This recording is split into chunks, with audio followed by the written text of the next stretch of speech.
Reprise de débat, resuming debate. L'honorable député de Abitibi, Bay James, Nunavik, EU. Merci, merci Madame la Présidente. Je peux dire d'emblée que je suis absolument honoré d'intervenir sur ce projet de loi S-208, d'autant plus que j'ai des concitoyens dans ma circonscription et en particulier au Nunavik qui dépendent grandement des phoques.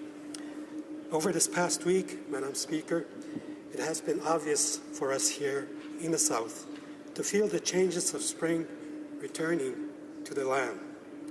For Indigenous peoples in our languages, the names marking the passage of time are interconnected with the environment and wildlife surrounding us. Our traditional cycles of yearly activities are closely tied to what the animals and plants are doing. In Nunavik, for instance, this time of the year is called Tiriluluti, the season of bearded seals to have babies. And so how fitting, Madam Speaker, how fitting that we are here at this time recognizing the importance of these animals to northern communities, as the representative from Thornhill just said. I would like to quote Shilawat Cloutier, who comes from the community of Kuujjuaq, in my writing. Writing about the social and cultural importance of the seal hunt, she says this, and I quote, "It's hard to describe the excitement that would flash through Kuujjuaq when word came that hunters were returning with a large harvest like a seal. Word spread from neighbor to neighbor, from house to house, and everyone heading to the home of the hunter. Sitting or squatting on the floor, the men and women would begin to cut up the carcass with sharp knives or an ulu. Everyone else, including the children, would sit encircling the seal. Pieces of meat would be passed around to eat. The liver was one of my favorites. The best moment was then when we would all reach into the seal and dip our hands, coating our scooped fingers with sweet, rich blood, which we licked off like honey. Those precious moments," she says, "sitting on the floor with my grandmother and mother, my brothers and sister, my uncle and his family, and so many members of the community, were treasured times. But the importance of country food to my community," she continued, "goes far beyond taste. Country food is the fuel we need to thrive in the Arctic." End of quote. That passage comes from her book, The Right to be Cold, by the way. Besides her description of sharing with her community the product of a hunt, what I love about this memory is the message she teaches us. Inuit need seal to thrive in the Arctic. Inuit hunt seals for food and clothing and many other products, and they market the byproducts of sustainable hunt internationally today, recognizing and honoring the Inuit seal harvest and products with legislation that marks May 20 as National Seal Products Day also recognizes and honors traditional Inuit way of life.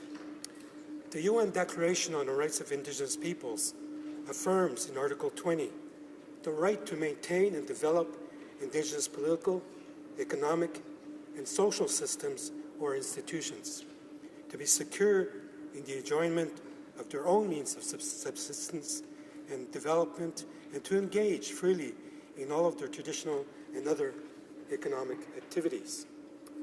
For many Inuit, this means a continuation of the seal hunt and the diversification of traditional uses towards commercial markets and new products.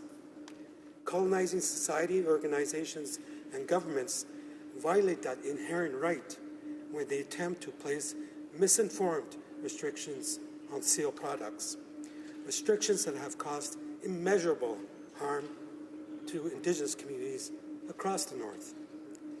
Inuit originally joined the commercial seal market due to the pressures from colonization, herded into permanent settled communities, and actively prevented from living traditional lifestyles.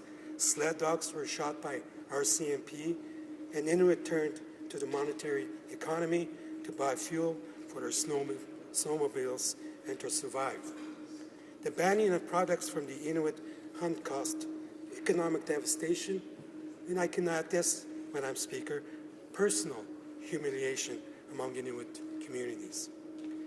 The sealskin market is so important because it allows Inuit to maintain a piece of their traditional lifestyles, and in doing so, assert autonomy and control over their social systems. Let me give you an example, Madam Speaker. Nunavik Creations is an example of the tremendous entrepreneurship in the north of my riding.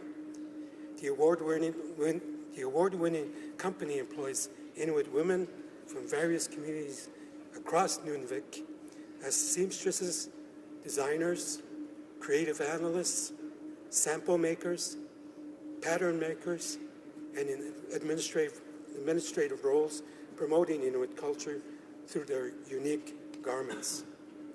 Creating a day each year when all of Canada supports the inherent right that Inuit have to participate in the economy, takes care of their families and communities, and thrive in this millennium will go a long way towards truth-telling and making amends for previous wrongs done to Indigenous peoples.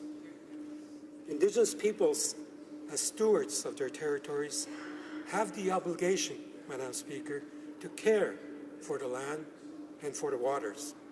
For Inuit, the right to maintain and promote spiritual practices is closely connected to hunting seal. Throughout the Arctic, stories are told about an aquatic female character, sometimes called Sana. She controls the sea mammals and determines the fate of surface dwellers. She is someone to beg when a hunter is hopeful, and someone to blame if a hunter fails. If we are to advance our understanding of Inuit-defined sovereignty, the first important entity we must recognize is the sea. In doing so, we must respect all Inuit practices connected to the sea and Sana's children, the sea mammals. The relationship between humans and seals has developed over thousands of years through precise observations while out on the sea ice waiting to harpoon a seal, while monitoring seal breathing holes, birthing dens, and migration patterns is central to Inuit culture.